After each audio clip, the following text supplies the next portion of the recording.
This video is presented by my incredible love for this, one of the greatest games of all time. That's also why this video took so long. I simply couldn't manage to not play through the entire game again. And while doing so, I had to make many decisions again, experienced many fates, but also met many strangers along the way. Most of them only briefly greeted with a "Howdy, mister." No matter who you talk to, everyone feels alive and interacts with you, not in a dull way, but adapted to the situation. So I thought, but appearances can be deceiving.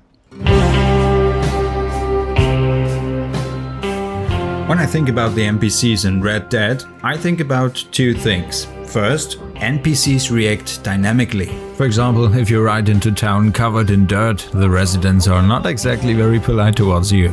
And secondly, the NPCs have their own daily routines. Good morning, Mickey. Back to work again, good old man. And sometimes I pulled out my gun and wanted to start shooting around, but on most occasions I don't actually pull the trigger, because never before have I had the feeling of having such real people standing in front of me in a video game. That's when I gladly join the roleplay. Goodbye, Mickey. A little shooting around, sure, but wiping out an entire town with characters that all have their own purpose, well, I don't want that either. Who knows if I have to come back later. And so every day I greet my old gardening friend again when I ride into Saint-Denis. Mickey? Mickey? Mickey?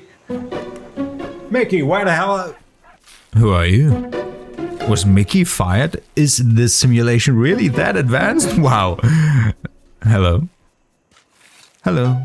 No matter how aggressively Arthur tries to get the new guy to reveal where Mickey is, this silent companion won't tell us anything, so we will just observe.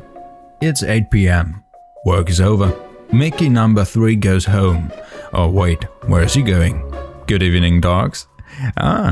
This is where he goes, in front of this entrance, and there Mickey 3 now stands for the entire night, until dawn. Enough standing around, back to work. Good morning, dogs.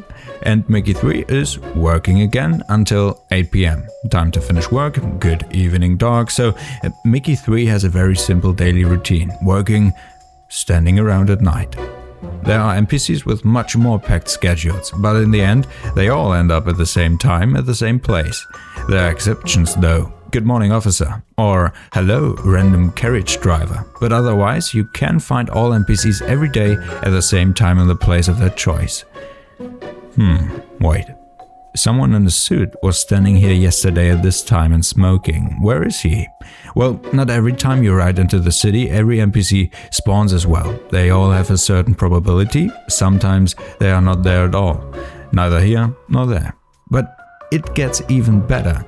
Although the NPCs in Saint-Denis always have the same daily routines, their appearances can vary.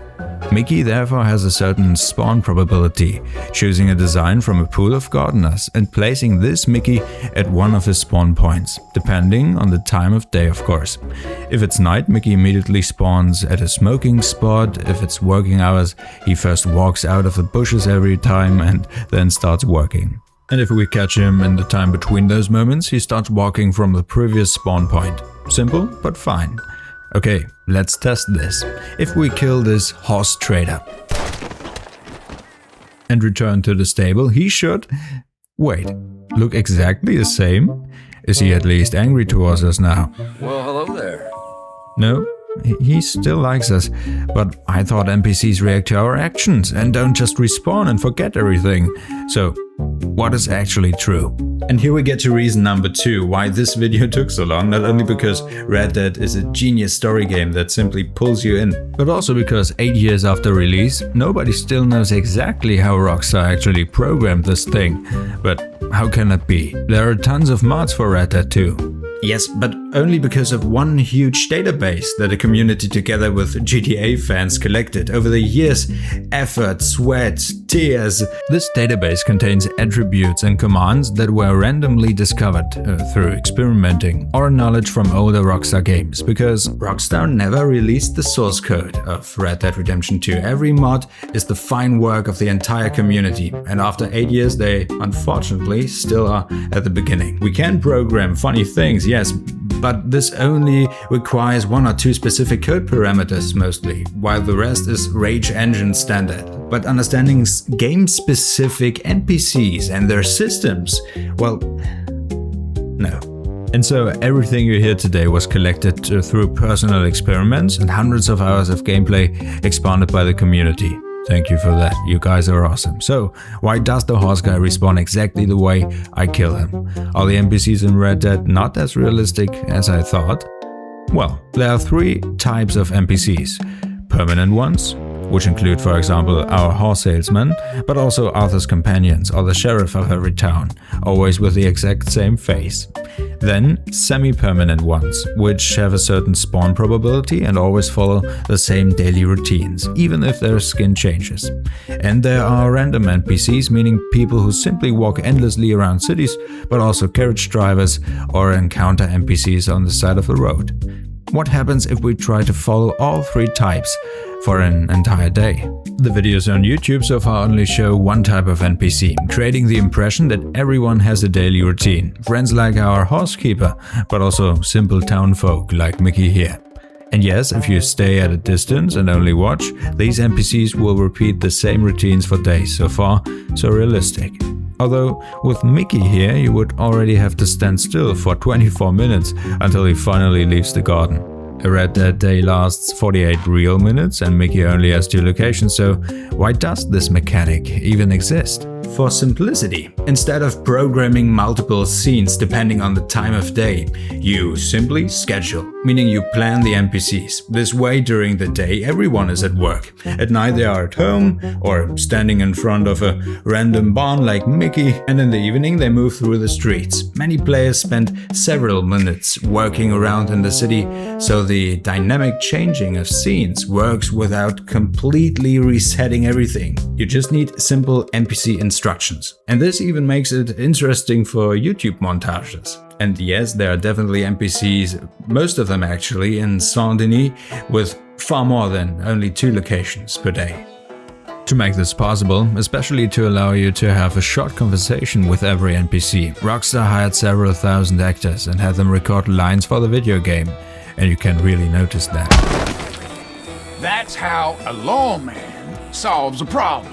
During my first playthrough, I think I didn't even do once what every GTA player loves doing all the time, just shooting around a little. The cities and people in Red Dead feel real, also because they appear so often in limited numbers, like in the small town of Valentine. Shooting around here now and coming back later somehow feels wrong. Also because the sheriff will probably be pretty angry. If somebody says howdy to you, you say it back. Sheriff, I did it again. Okay, no, he doesn't mention it briefly, but after that it doesn't matter anymore that I killed 100 people here. And the people themselves are all back again, with different skins, okay, but also not angry for a long time. Because how people react doesn't only depend on the location, but also strongly on this morality bar here. Red, bad, white, good. Additionally, different factors influence the bar, like blood-covered clothing or an unshaved Arthur. So the NPC reactions are not as often described some incredibly complex system unlike anything else, but simply a mathematical calculation from different morality and appearance values, which then creates a reaction. The NPCs in Red Dead feel surreal to me because I didn't know it any better, because I never went around shooting people expecting that the NPCs, which are supposedly more realistic than ever before, would really hate me for it and punish me in my playthrough. Looking back now, it was more my imagination, the incredible roleplay style of the game, and simply the ability to greet everyone that makes the game and its NPCs feel so real, and turned me almost into one of them, instead of just another player who doesn't care about anything. But where is this carriage actually going? What happens if we follow it for an entire day? Nobody has ever managed to follow a carriage forever because every carriage eventually meets the same fate. Oh, and there it goes. It gets spooked. NPCs in Red Dead have a status. Most of them are set to standard when they spawn, including carriage drivers or riders. Unlike NPCs with daily schedules, however, these NPCs have something else built in, a ticking time bomb. I followed carriages and riders for days, and every single one of them became spooked after a certain amount of time, meaning they got scared, and from that moment they just accelerate away. The assumption that carriages drive in a certain looped route, I cannot confirm. Actually, it's completely opposite. This man here, for example, comes from Saint-Denis, drives a huge round, even comes back, but then takes another side street and speeds out of the city in another direction. A closed loop can never be identified, no matter how long you follow them. However, after 1 hour and 10 minutes, this happens. Full speed. Random NPCs get spooked often enough. If you wait long enough, something will always happen. A rabbit spawns and runs between the horses, bandits appear on the roadside, or a collision with other road users. Give the carriage enough time and it will definitely become spooked, but often seemingly without any reason at all. While observing, the camera stays at a height where NPCs no longer spawn, but also do not despawn. This zone allows us to let the carriage drive without major interruptions. No bandits, no rabbits, and yet they still seem to receive the spooked attribute after a random amount of time, and just drive away at full speed. Before that, it seems like the carriage randomly chooses waypoints and drives between them. Once they reach one, they choose the next. But in the spooked status, only one thing matters: getting as far away from the source of the spooking as possible. From that moment, the carriage accelerates and the driver's animation changes to spooked. There is no going back. The riders, or carriages, drive towards the furthest possible point of the map, and once they reach it, they run along the world border. Their pathfinding still tries to create distance from the location where the spooking happened, but it cannot, because we are already in the corner of the map. This creates some funny situations. This carriage here, for example, drives infinitely in circles, because as soon as it has driven far enough back towards the source of the spooking, there is no other path that leads further away, except the previous one, so it just drives in circles.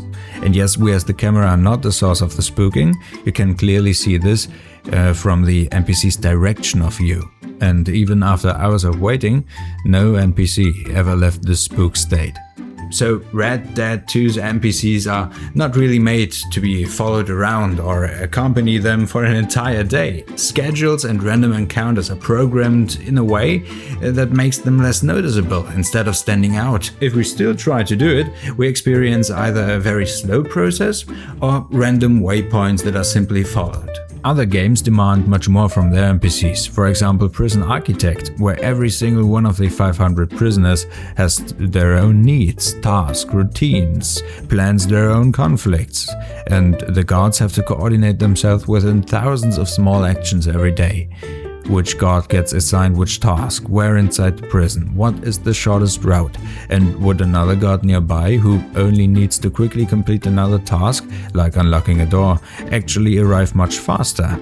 Just one example out of hundreds in software design. So, did Rockstar create the most insane NPC system of all time? No. Did they still create a completely new level with believable characters? I think yes. Never before were my expectations this high for NPCs, and despite all the hours of observation, I never was disappointed. Because in the world of wild gunslingers and honorable lawmen, Rockstar made the right choices. They found the perfect balance between permanent NPCs and characters that react to you and your playstyle, but are still there to tell you a coherent story, the way you want it to be told. Whether you are running around shooting everything or living peacefully.